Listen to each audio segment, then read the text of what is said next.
Please like and subscribe.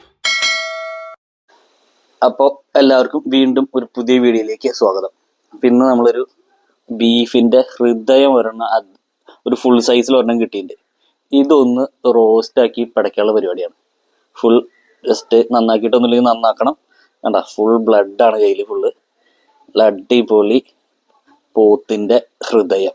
ഇതൊന്ന് നമുക്ക് നന്നാക്കി എടുത്ത് ഒന്ന് പെടപ്പൻ ഒരു റോസ്റ്റ് ഉണ്ടാക്കാം.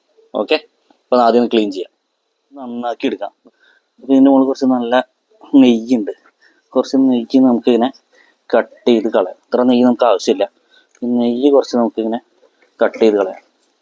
ഓക്കെ, അപ്പോൾ ഞാനിതൊന്ന് കഷ്ണങ്ങളാക്കിയിട്ട് നമുക്കൊന്ന് നന്നാക്കിയിട്ട് എടുക്കാം. ഇതൊരു ഏകദേശം 1 കിലോൻ്റെ അടുത്ത് വരുന്ന ഒരു ഹാർട്ടാണ്. ഓക്കെ, അതൊന്ന് നന്നാക്കിയിട്ട് ഇതിൻ്റെ ഈ ആവശ്യമില്ലാത്ത കുറച്ച് സാധനങ്ങളൊക്കെ നമുക്ക് കളയാം.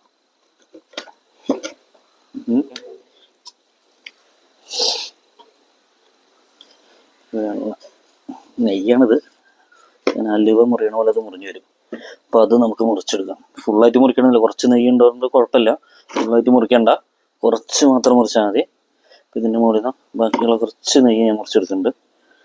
അപ്പോൾ അത്ര ആവശ്യമുള്ളൂ. അതേ കഷ്ണങ്ങളാക്കിയിട്ട് ഹൃദയത്തിന് നമ്മൾ മുറുക്കി. സൂപ്പറായിട്ടില്ലേ, അങ്ങനെ നല്ല അടിപൊളി പീസുകളല്ലേ. ആദ്യമായിട്ടാണ് ഞാനിങ്ങനെ ഹൃദയം മാത്രമായിട്ട് വെക്കണം. നമ്മൾ ബീഫ് വയ്ക്കുമ്പോൾ നമുക്ക് ചിലപ്പോൾ ഒരു കഷ്ണം 2 കഷ്ണമൊക്കെ അതൊരു കടക്കാർ ഇട്ട് വരും. പക്ഷെ ഇത് ഞാൻ ഹൃദയം മാത്രം പറഞ്ഞു മേടിച്ചുള്ളതാണ്. നല്ല പ്രത്യേകം ഭയങ്കര ഇഷ്ടം. ഇതിന് നല്ല ഒരു പ്രത്യേക ടേസ്റ്റാണ് ഇതിന്. അപ്പോൾ നമുക്കിതൊന്ന് കഴുകി വൃത്തിയാക്കിയിട്ട് എടുക്കാം. ഇത് 2-3 പ്രാവശ്യം കഴുകേണ്ടി വരും. കാരണം കണ്ടില്ലേ, ഇതിൽ ബ്ലഡ് സ്റ്റെയിൻസ് നന്നായിട്ടുണ്ട്. ഇത് 2-3 പ്രാവശ്യം നന്നായിട്ട് കഴുകേണ്ടി വരും. ഓക്കെ, അപ്പോൾ ഞാൻ നന്നായിട്ടൊന്ന് കഴുകി എടുത്തിട്ട്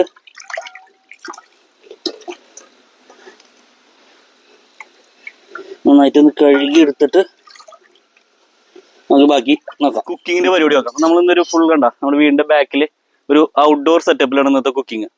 വേറെ അകത്തുള്ള ഫ്രഷ് എയർ കൊണ്ടിട്ടുള്ള കുക്കിംഗ് ആണ്. അപ്പൊ നമ്മളൊരു ടെമ്പററി ഒരു അടുപ്പൊക്കെ വീടിന്റെ ബാക്കിൽ സെറ്റപ്പ് ചെയ്തിട്ടുണ്ട്. അപ്പൊ നമുക്ക് അവിടെയാക്കാം. നമുക്ക് ഉരുളി വെച്ചിട്ടാണ് സ്റ്റാർട്ട് ചെയ്യുക. ഓക്കെ, അപ്പൊ ഉരുളി വെച്ചിട്ടുണ്ട്. ഇനി ഉരുളി ഒന്ന് ചൂടാവട്ടെ, എന്നിട്ട് നമുക്ക് ബാക്കി പരിപാടി തുടങ്ങാം. അപ്പൊ നമുക്ക് കുക്കിംഗ് ചട്ടി ഒരു ഇതും ചൂടായിട്ട് നമുക്ക് കുറച്ച് നാടൻ വെളിച്ചെണ്ണ ഒഴിക്കാം. മാക്സിമം നാടൻ വെളിച്ചെണ്ണയിൽ തന്നെ ഉണ്ടാക്കാൻ ശ്രമിക്കുക. ഓക്കെ, കുറച്ച് വെളിച്ചെണ്ണ ഒഴിച്ചു. ഇനി വെളിച്ചെണ്ണ ഒന്ന് ചൂടാവട്ടെ. തുടങ്ങി ഒരു വിധം ചൂടായിട്ട് കുറച്ചുകൂടി കടുക് ഇട്ട് കൊടുക്കാം. ഓക്കെ, കടുക് നന്നായിട്ട് ആയിൻ്റെ എനിക്ക് നമുക്ക് കുറച്ച് വെളുത്തുള്ളി ഇഞ്ചി പേസ്റ്റ് കുറച്ച് ഇടാം. ഓക്കെ, ജസ്റ്റ് ഒന്ന്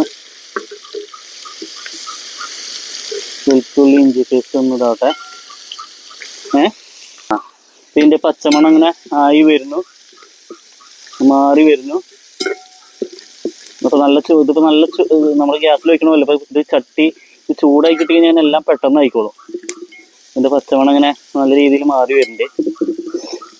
അപ്പം നമുക്ക് ഇനി എന്ത് ചെയ്യാം, കുറച്ച് ചുവന്നുള്ളി, ചെറിയ ഉള്ളിയില്ലേ, ചെറിയ ഉള്ളി നമുക്ക് രണ്ടും വേണം, സബോളയും വേണം, ചെറിയ ഉള്ളി. നമുക്ക് ചെറിയ ഉള്ളി, പച്ചമുളക് ഇട്ട് കൊടുക്കാം. ചെറിയ ഉള്ളിയും പച്ചമുളകും ഇതൊന്ന് വഴണ്ട് വരട്ടെ. ചെറിയ ഉള്ളിയും പച്ചമുളകും ഒന്ന് നല്ല രീതിയിൽ വഴണ്ട് വരട്ടെ. ഇനി നമുക്ക് സബോളയും കൂടി ഇടാം. സബോള കൂടി ഇട്ടാൽ നമുക്ക് കുറച്ച് ഗ്രേവി കിട്ടുള്ളൂ. അപ്പോൾ അതുകൊണ്ട് നമുക്ക് കുറച്ച് സബോളയും കൂടി ഇടാം. ഇനി ഈ സമയത്ത് നമുക്ക് കുറച്ച് ഉപ്പിടാം.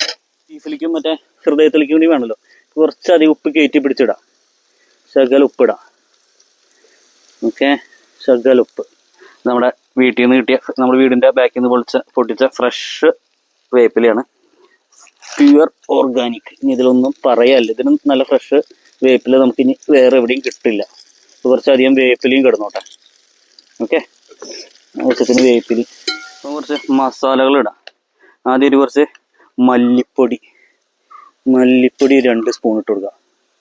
ഇത്ര പോരാ മല്ലിപ്പൊടി 2 സ്പൂണ്. പിന്നെ ഞാൻ കുറച്ച് മുളക് പൊടി വളരെ കുറച്ചേ ചേർക്കുന്നുള്ളൂ. കാരണം നമ്മളിതിൽ മെയിനായിട്ട് പെപ്പർ, കുരുമുളകാണ് ഉദ്ദേശിക്കുന്നത്. അപ്പോൾ നമ്മൾ മുളക് പൊടി വളരെ കുറച്ചാണ് ചേർക്കുന്നുള്ളൂ. ഓക്കെ, പിന്നെ മഞ്ഞൾപ്പൊടിയും സാധാ നമ്മൾ യൂസ് ചെയ്യുന്നതിനെക്കാട്ടിലും കുറച്ച് കൂടുതൽ. ഇത് വീട്ടിൽ തന്നെ പൊടിച്ചുണ്ടാക്കിയിട്ടുള്ള മഞ്ഞൾപ്പൊടി ആട്ടാ. അതാണ് ഈ ടേസ്റ്റ്, ഈ കളറ്. നമ്മുടെ വീട്ടിൽ തന്നെ ഉണ്ടാക്കിയിട്ടുള്ള മഞ്ഞൾപ്പൊടിയാണ്, മഞ്ഞൾപ്പൊടി. ഇനി ഇത് ജസ്റ്റ് ഒന്ന് നന്നായിട്ടൊന്ന് മൂത്തിട്ട് നമുക്ക് ബീഫ് ഇടാം.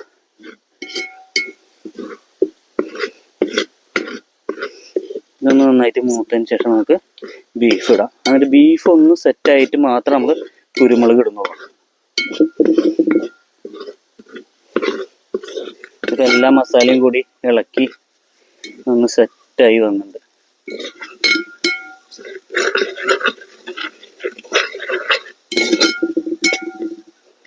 അപ്പൊ നമുക്ക് ഇനി ബീഫ് ഇടൽ ചടങ്ങിലേക്ക് കിടക്കാം. ബീഫിന്റെ ഹൃദയം നമ്മളിങ്ങനെ മെല്ലെ മെല്ലെ ഓരോ പീസും ഇങ്ങനെ ഇട്ട് കൊടുക്കുക. ബീഫിന്റെ ഹൃദയം ഇങ്ങനെ മെല്ലെ മെല്ലെ ഓരോ പീസും ഇട്ട് കൊടുത്തിട്ട് ഇത് നന്നായിട്ടൊന്ന് മിക്സ് ചെയ്യുക. ആഹാ, വെള്ളം നമ്മൾ അധികം ഒഴിക്കുന്നില്ല കേട്ടോ ഇപ്പോൾ, കാരണം ഇതിൽ ഓൾറെഡി കുറച്ച് വെള്ളമുണ്ട്. നമുക്ക് എന്ത് ചെയ്യാന്ന് വെച്ച് കഴിഞ്ഞാൽ ഇതൊന്നൊരു 2 മിനിറ്റ് ഇതൊന്ന് മൂടി വെക്കാം. എന്നിട്ട് നമുക്ക് ബാക്കി പരിപാടി ചെയ്യാം. ഓക്കെ, അപ്പം നമുക്കിതൊന്ന് തുറന്നു നോക്കി നോക്കാം എന്താ അവസ്ഥ എന്നുള്ളത്. ഓക്കെ, അപ്പം ഇത് കണ്ട ബീഫിൽ നിന്ന് തന്നെ ആവശ്യത്തിന് വെള്ളം പുറത്തേക്ക് വരുന്നുണ്ട്.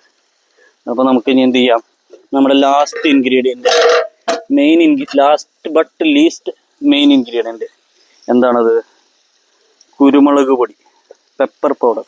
ഇപ്പോൾ പെപ്പർ പൗഡർ കുറച്ച് കയറ്റി പിടയ്ക്കുന്നുണ്ട്, എന്നാലേ ഇതിനൊരു ടേസ്റ്റ് കിട്ടുള്ളൂ. പെപ്പർ പൗഡർ കുറച്ച് കയറ്റി പിടച്ചിട്ടുണ്ട്. ഇത് വേണം തികഞ്ഞിട്ടില്ലെങ്കിൽ നമുക്ക് നോക്കിയിട്ട് ഒന്നുകൂടി കുറച്ചുകൂടി പെപ്പർ പൗഡർ വേണമെങ്കിൽ ഇടാം. എന്തായാലും ഞാനൊരു കുറച്ച് അളവൊന്നും പറയുന്നില്ല, ഒരു കൈക്കണക്കിന് പെപ്പർ പൗഡർ ഇട്ടിട്ടുണ്ട്.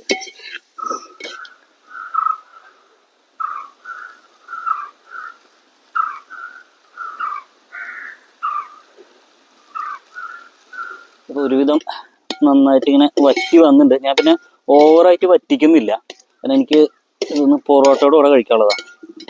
അപ്പം ഞാൻ അധികം വറ്റിച്ച് ഡ്രൈ ആക്കുന്നില്ല. എനിക്കൊരു സെമി ഗ്രേവി ടൈപ്പാണ് വേണ്ടത്. അതുകൊണ്ട് ഞാൻ അധികം വറ്റിക്കുന്നില്ല, ഈ ഒരു പരുവത്തിൽ ഏകദേശം ആക്കുകയാണ്. ഇനിയാണ് നമുക്ക് മെയിനായിട്ട് നമ്മുടെ ഇൻഗ്രീഡിയൻറ്റ് പറഞ്ഞാൽ കുരുമുളകാണ്, പെപ്പറാണ്. അപ്പോൾ കുറച്ചും കൂടി കുരുമുളകും കൂടി ഇട്ട് കഴിഞ്ഞാൽ ഇതിനൊരു ഓതൻറ്റിക് കളറ് വരും. നമുക്ക് നാച്ചുറലി നമ്മുടെ വീട്ടിൽ പൊടിച്ചെടുത്തിട്ടുള്ള പെപ്പർ ഇത് കുറച്ചും കൂടി ഒന്ന് ചേർത്ത് ഒന്ന് ഇളക്കാം.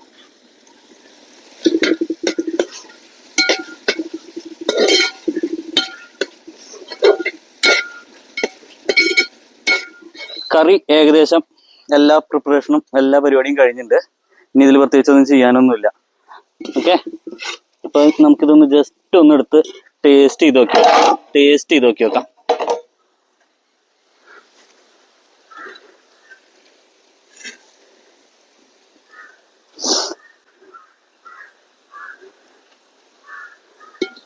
കുറച്ച് കറി നമ്മൾ എടുത്തിട്ടൊന്ന് ടേസ്റ്റ് ചെയ്ത് നോക്കി നോക്കണം. ആഹാ, നല്ല ചൂടായ കാരണം ഇപ്പം കഴിക്കാൻ പറ്റില്ല.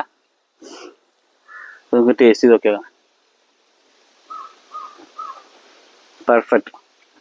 ആഹാ,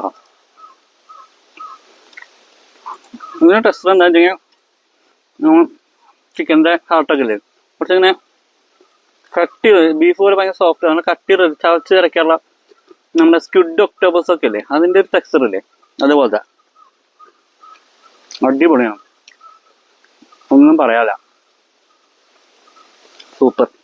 ഇത് ഇങ്ങനെ ഈ ഒരു ഔട്ട്ഡോറിലൊക്കെ എടുത്ത് ഉണ്ടാക്കുമ്പോഴത്തേക്ക് എല്ലാവരും കൂടിയിട്ട് കഴിക്കാനുള്ളൊരു ഫീലൊന്ന് വേറെ തന്നെയാണ്.